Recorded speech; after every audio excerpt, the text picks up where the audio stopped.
Hi everyone, welcome to digital GK classes. तो देखिए, आप में से बहुत से लोग जो है कमेंट कर रहे हैं कि हिंदी की जो सब्जेक्ट है, चाहे वो पेपर 1 हो या फिर पेपर 2 हो, उसमें कैसे अच्छा स्कोर करें। क्योंकि हिंदी एक ऐसा सब्जेक्ट है ना, ये स्कोरिंग सब्जेक्ट होता है। जैसे फॉर एग्जाम्पल, अगर आप मैथ्स में उतना अच्छा नहीं कर पा रहे हैं, देन आपको हिंदी में बहुत अच्छा करना होगा। क्यों? क्योंकि एक हिंदी एक ऐसा सब्जेक्ट है ना जो आपके नंबर को बढ़ा सकता है। कई बार जिसका सीटेट नहीं क्लियर हो पाता है या 1-2 नंबर से रह जाता है, वो हिंदी में कम नंबर की वजह से। बिकॉज मैथ्स में तो वैसे भी आप 30 में से 30 सब नहीं लेकर आते हैं। बहुत से लोग जो है मैथ की प्रैक्टिस भी नहीं करते हैं। तो आज की जो वीडियो है डेडिकेटेड फॉर हिंदी, क्योंकि इस वीडियो के बाद से अगर आप इसी स्ट्रेटजी को फॉलो करते हैं, देन एक चीज की गारंटी मैं दे सकती हूँ कि आप इसमें बहुत अच्छा स्कोर करेंगे, 30 आउट ऑफ 30। जब मैंने अपनी प्रिपरेशन की थी सीटेट का ऑफलाइन ऑनलाइन, मैंने हमेशा ये कोशिश की है कि जो भी स्कोरिंग सब्जेक्ट है ना, उसको नहीं छोड़ना है। जैसे कि हिंदी हो, चाहे इंग्लिश हो, चाहे सीडीपी हो, ये एक ऐसा सब्जेक्ट है जो आपको बाकी दूसरे लोगों से आगे बढ़ा सकता है। बिकॉज बहुत से लोग जो है हिंदी की प्रैक्टिस ही नहीं करते हैं, वो उसको बहुत हल्के में लेकर चलते हैं। और आपको किसी भी सब्जेक्ट को बहुत हल्के में लेकर नहीं चलना है। अगर आप अच्छे से स्कोर कर रहे हैं, प्रैक्टिस करना ही होगा। तो जो लोग नए आए हैं, चैनल को सब्सक्राइब कर लीजिए, क्योंकि आज शाम तक मैं कोशिश करूंगी कि इसके अलावा बहुत अच्छे जो क्लासेज हैं इंग्लिश और हिंदी की, वो भी मैं इस अपने चैनल पे अपलोड कर दूं, सो दैट आप एक रैपिड रिवीजन कर लें। और वो रिवीजन वाली क्लास जरूर देखना, वहां से क्वेश्चन 100% आएगा। तो चैनल को सब्सक्राइब कर लेंगे तो वो वीडियो आपको सही समय पर मिल जाएगा। टेलीग्राम का भी लिंक मैंने डिस्क्रिप्शन बॉक्स में दिया है, आप चाहें तो ज्वाइन हो सकते हैं। देखो, हिंदी की जब तैयारी कर रहे हो या फिर हिंदी का पेपर करने बैठते हो ना, दो चीजें अपने माइंड में एकदम क्लियर रखना। क्योंकि बहुत से लोग बस पेपर ही कर लेते हैं, वो ये सोचते नहीं है कि कौन सा ऐसा पोर्शन है जहां से नंबर उठता है ज्यादा। फॉर एग्जाम्पल, हिंदी में 15 नंबर का पैसेज आएगा, 15 नंबर की पैडागॉजी।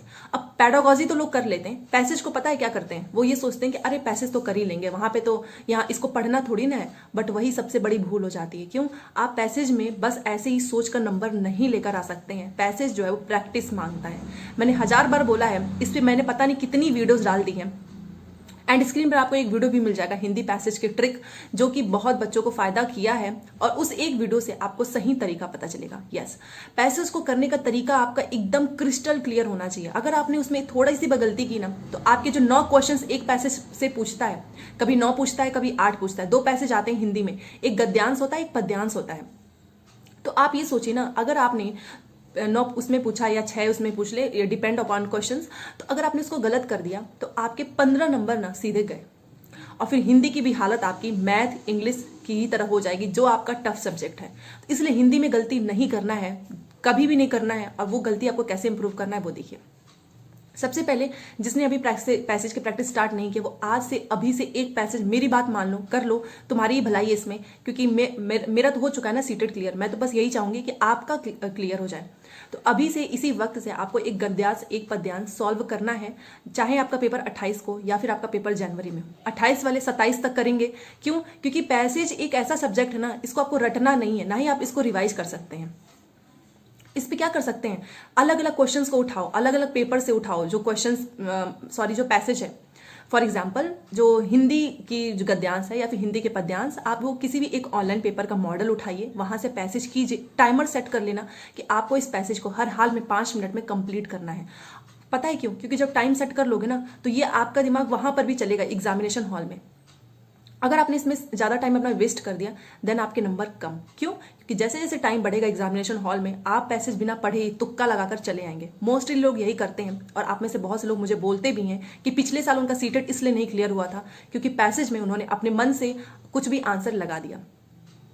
ठीक है? तो हिंदी की गद्यांश हिंदी के पद्यांश को प्रैक्टिस कर लो, बहुत अच्छा नंबर आएगा। बहुत से लोग आप में से मेरे से पूछते रहते हैं कि केवीएस की प्रिपरेशन के लिए बताइए, अलग से वीडियो बनाइए, तो इसमें ही आपको एक इन्फॉर्मेशन भी मिल जाएगी। ठीक है? अगर आप केवीएस की प्रिपरेशन कर रहे हो और पीजीटी या फिर टीजीटी का कोई बैच चाहते हो, Hindi batch for TGT and Hindi batch for PGT, तो फिजिक्स वाला की तरफ से जीत 2.0 जो है लॉन्च किया गया है। दोनों की प्राइस आप स्क्रीन पर देख सकते हैं। 4999 से कम होकर 1499 हो चुका है। ठीक है? बट याद रखना, इसका जो प्राइस है वो केवल 1 जनवरी 2023 तक ही वैलिड रहेगा, उसके बाद से इसकी प्राइस बढ़ जाएगी। एंड इसी के साथ अगर आप general paper batch for TGT and PGT चाहते हैं, तो ये भी जीत 2.0 की तरफ से लॉन्च किया गया है। इसका प्राइस देखिए 3999 से कम होकर 999 हो चुका है। और इसका भी प्राइस जो है 1 जनवरी 2023 तक ही वैलिड रहेगा। एक इन्फॉर्मेशन देना चाहती हूँ कि अगर आप इन तीनों में से कोई भी एक बैच परचेज करेंगे ना, तो केवीएस पीआरटी की जो बैच है वो आपको फ्री में पड़ेगी। इसका कोई भी प्राइस आपको देना नहीं पड़ेगा। Comment box and description box में इसका लिंक मैंने पिन कर दिया है, यू कैन चेक आउट। और चाहे आप कैसे भी केवीएस की प्रिपरेशन कर रहे हो तो ये इन्फॉर्मेशन आपके लिए, आपको इससे बहुत हेल्प मिलेगा। ओके, अब देखो पैसेज का काम हो गया आपका, पैडागॉजी कैसे करें? क्यों? क्योंकि पैडागॉजी भी तो अच्छा नंबर लाता है ना, 15 नंबर की पैडागॉजी आती है, उसमें कैसे करें तो वो मैं आपको बता रही हूँ। सबसे बेस्ट तरीका है, और शायद ये आपको ऐसा यूट्यूब पे कोई नहीं बताएगा, मैं आपको बता रही हूँ अपने खुद के एक्सपीरियंस पे, और दूसरे लोगों से भी मैंने पूछा है इस बारे में कि उनका जो पेपर क्लियर हुआ उसमें उन्होंने क्या किया था हिंदी के लिए। उनका भी एक ही था, पैसेज को नकल किया था उन लोगों ने भी, अपना दिमाग नहीं लगाया। दूसरी चीज पैडागॉजी के लिए क्या किया था, मल्टीपल क्वेश्चंस को प्रैक्टिस किए थे। यस, मॉक टेस्ट लगाओ, प्रीवियस ईयर पेपर मिला करो, जहां से भी क्वेश्चंस मिल रहा है ना आपको वो क्वेश्चंस उठा लो। क्यों?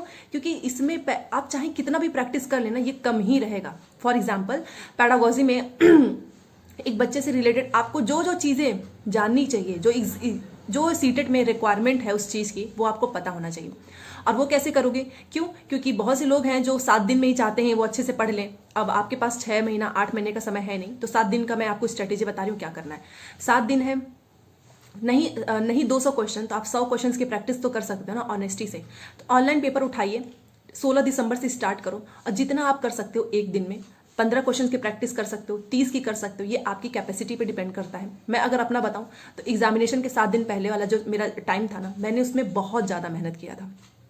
क्योंकि एग्जामिनेशन के पहले वाला टाइम ना आपके नंबर को बढ़ाता है, इसलिए है कि उस टाइम पे आपकी जो एनर्जी होती है ना वो ज़्यादा हम यूज कर सकते हैं, ज़्यादा चीज़ों को रिकॉल कर सकते हैं, ज़्यादा रिवाइज कर सकते हैं। मैंने सुबह से लेकर शाम तक, मतलब मैं हर एक सब्जेक्ट पे पर्टिकुलर टाइम देती थी। और हिंदी के लिए पैडागॉजी के जो भी हिंदी के क्वेश्चंस आते हैं ना, मैंने एक भी नहीं छोड़ा था, चाहे वो प्रीवियस ईयर पेपर हो, चाहे कहीं से भी मिल रहा हो, किसी भी ऐप पे मिल रहा हो, फ्री में सारी चीज़ें मैंने कर ली थी। बस उतने से ही मेरा पेपर पास हो गया है। तो आपका क्यों नहीं हो सकता है? पैडागॉजी के लिए क्या करना है, ऑनलाइन पेपर उठाओ, जितना हो सकता है उतना करो, एक दिन में 30 क्वेश्चंस कर सकते हो करो। उसके बाद की चीज़ें ध्यान रखो। पेपर एक कॉपी पेन लेकर बैठो, ऐसे हवा में कोई चीज़ नहीं करनी चाहिए, हमको पर्टिकुलर एक टाइम टेबल के साथ करना चाहिए। कॉपी पे लिखो पेन के साथ कि आपका ये वाला पोर्शन हिंदी की पैडागॉजी में गलत हो गया है, ये जितने गलत है ना सब क्वेश्चंस नोट कर लो, क्वेश्चन विद आंसर नोट करो, उसको रिवाइज करो, क्योंकि यहाँ से क्वेश्चंस रिपीट होते हैं। मैं आपको बता दूं, जो मैंने अपने शॉर्ट नोट्स बनाए थे ना प्रीवियस ईयर पेपर को एनालाइज करके, सब का सब वहां से मिला था। तभी मैं आपको चीज़ें बता रही हूँ, आपको सही चीज़ें ही बताऊंगी। जो लोग मेरे पे ट्रस्ट करते हैं उनको बहुत फायदा हो रहा है। उनके नंबर पहले नहीं सही आ रहे थे हिंदी में, अब उनके नंबर बहुत सही आ रहे हैं। ओके, अब पैडागॉजी में आपको समझ में आ गया होगा क्या करना है। ज़्यादा किताबें मत पढ़ना, ज़्यादा वीडियो भी मत देखना। वीडियो एक मैं हिंदी का दे दूंगी आपको, ऑनलाइन पे आधारित होगा, वो देख लेना, दैट्स इट, इतना बहुत है। ज़्यादा प्रेशर लेकर मत पढ़ना कि बिल्कुल भी नहीं तैयारी है, क्योंकि बिल्कुल भी नहीं तैयारी है तो आप चाह कर भी, जो बच्चे बहुत तैयारी कर चुके हैं ना उनको कम्पीट नहीं कर सकते। ये तो सच्चाई है, ये मैं नहीं बोल सकती हूँ ऐसा, ठीक है। बट येस, आप इतना करेंगे पास हो जाओगे बहुत अच्छे नंबर से। और जिनकी तैयारी बहुत अच्छी है उनके लिए तो ये रामबाड़ी होगा। क्यों? क्योंकि उनके एक नंबर भी गलत नहीं होंगे। अब ग्रामर पे बात कर लेते हैं।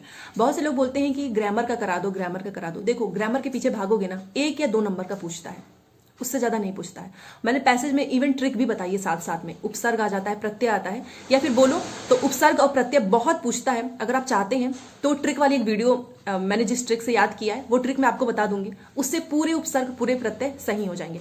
अगर आप चाहते हैं तो कमेंट लिख देना इस वीडियो के नीचे। अगर आप में से ज्यादा लोग चाहते होंगे तो मैं वो वीडियो कोशिश करूंगी आज या कल आपको मिल जाएगी इस चैनल से, ठीक है। उपसर्ग प्रत्यय ही पूछता है, और 1-2 पॉइंट मैंने आपके लिए नोट किया है। तत्सम तद्भव पूछता है, वो मैंने टेलीग्राम पे पूरा तत्सम तद्भव भेजा है। विलोम पूछेगा, पर्यायवाची पूछता है, ठीक है, समानार्थी शब्द पूछता है, लिंग पूछ देगा, वचन पूछ देगा। अब मुहावरे या लोकोक्तियां या फिर कृतियां याद करने मत बैठ जाना, वो नहीं पूछता है। पैसेज में आपके 2 ही क्वेश्चंस आते हैं ग्रामर के, बट वो 2 क्वेश्चंस भी हमारे लिए बहुत इंपॉर्टेंट है। एक तो उपसर्ग प्रत्यय से 100% आता है, दूसरा या तो समानार्थी पूछ लेगा या फिर पर्यायवाची। तो समानार्थी पर्यायवाची आप कर सकते हैं। हमको दिक्कत किसमें होती है? उपसर्ग पहचानने में और प्रत्यय पहचानने में। जैसे कि पूछा था पिछली बार कि परिभाषिक में प्रत्यय क्या है, तो मैंने आपको ट्रिक के साथ बताई थी कि परिभाषिक को जब बोलो ना परिभाषिक, तो लास्ट वाला साउंड आपको पकड़ना है, क्योंकि प्रत्यय लास्ट वाला होता है। तो परिभाषिक लास्ट में इक की साउंड आ रही है ना, तो वो इक आपको ऑप्शंस में देख के फाइंड कर देना है। वैसे ही अगर उपसर्ग पूछेगा तो पहले का बताना है। तो अगर आप ये ट्रिक चाहते हैं तो मैं आपको बता दूंगी। ये 2 चीजें जिसने फॉलो कर ली, पैसेज वाला आज से स्टार्ट कर दो, और पैडागॉजी भी आज से 15-30 क्वेश्चंस का सेट लगा लो 27 तक। आपके 100% 30 में से 30 नंबर आने की गारंटी है। और अगर आप वहां पर एकदम आराम से क्वेश्चंस को करेंगे बिना परेशान हुए, तो गलती से भी इजी वाले क्वेश्चंस आप गलत नहीं करेंगे। याद रखना, पेपर को करते टाइम अभी भी और एग्जामिनेशन हॉल में भी इजी क्वेश्चंस पे आपको ज्यादा समय देना है, टफ क्वेश्चंस पे आपको कम समय देना है। इजी क्वेश्चन पे ज्यादा समय इसलिए क्योंकि वहां पे गलती होने के चांसेस ज्यादा रहते हैं, हम ओवर कॉन्फिडेंट हो जाते हैं। एंड ये मेरे साथ हुआ है, बहुत ईजी क्वेश्चंस मैंने गलती की है, सबके साथ होता है, तो मेरी गलती से सीखो। टफ क्वेश्चंस में आप चाहे कितना भी समय दे लेंगे, नहीं निकलता है, तो वहां पे आपको गेस करना होता है। ठीक है, तो सारी इन्फॉर्मेशन मैंने आपको बता दी है। वीडियो पसंद है तो लाइक करें, शेयर करें, चैनल को सब्सक्राइब कर लीजिएगा।